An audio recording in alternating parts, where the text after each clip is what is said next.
In the cold winter of 1837, the province of Upper Canada trembled on the edge of revolt. Farmers and reformers, weary of a governing elite they called the Family Compact, gathered in taverns and barns to whisper of change. The land was frozen, the future uncertain, and the air thick with the promise of upheaval. At the center of the storm stood William Lyon Mackenzie, a fiery newspaperman with ink-stained hands and a gift for stirring crowds. He dreamed of a republic in the British colony, modeled on the young United States to the south. His words traveled faster than any horse, carried in pamphlets and pledges. In early December, hundreds of rebels marched down Yonge Street toward Toronto, muskets and pikes in hand. They were farmers more than soldiers, brave but unpracticed, and their ranks were thin against the colonial militia.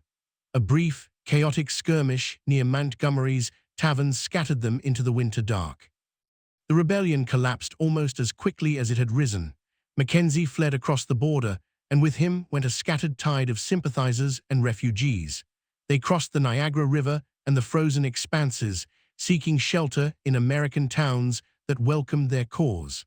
Among the names carried in that exodus was that of a man remembered as Colonel Amos Norton.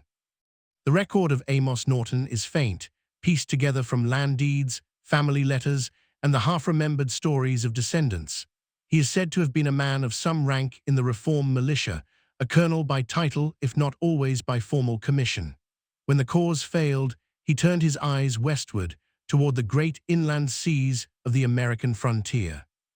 The journey west was long and often lonely. Refugees of the rebellion traveled by wagon and by boat, following rivers and shorelines toward cheap land and a fresh beginning. For men like Norton, exile was not defeat alone, but the strange, quiet hope of building something new far from the reach of old grievances. He arrived at last on the eastern shore of Lake Michigan, where pine forests met a restless expanse of blue-gray water. The region around the Muskegon River was raw and unsettled, alive with the sound of axes and the smell of fresh-cut timber. Here the wind off the lake carried no memory of Upper Canada, only the promise of a beginning. Norton put down roots in the sandy soil near the lake.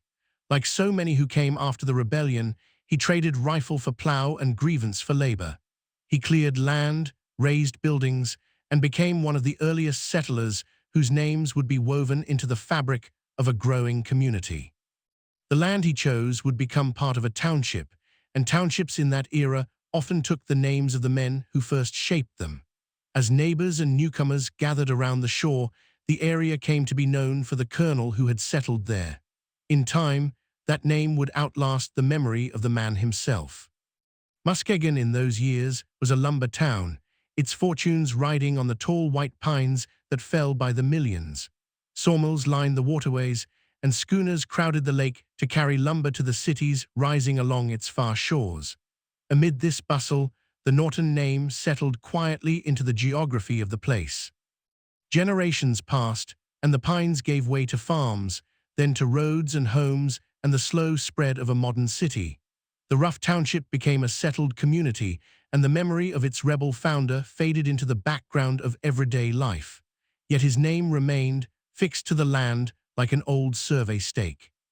In the 20th century, as the region grew, the community formally became the city of Norton Shores.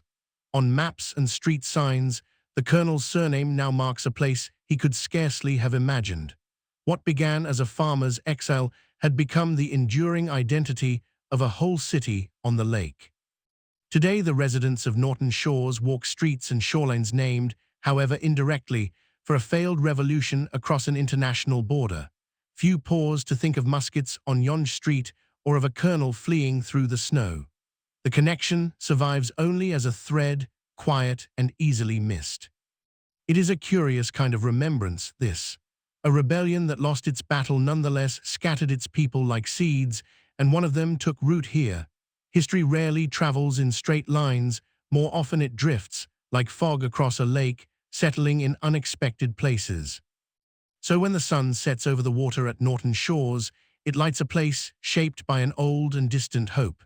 The Upper Canada Rebellion is a footnote in most books, but its echo lingers in a single American name. And in that name A colonel's forgotten journey is quietly, permanently remembered.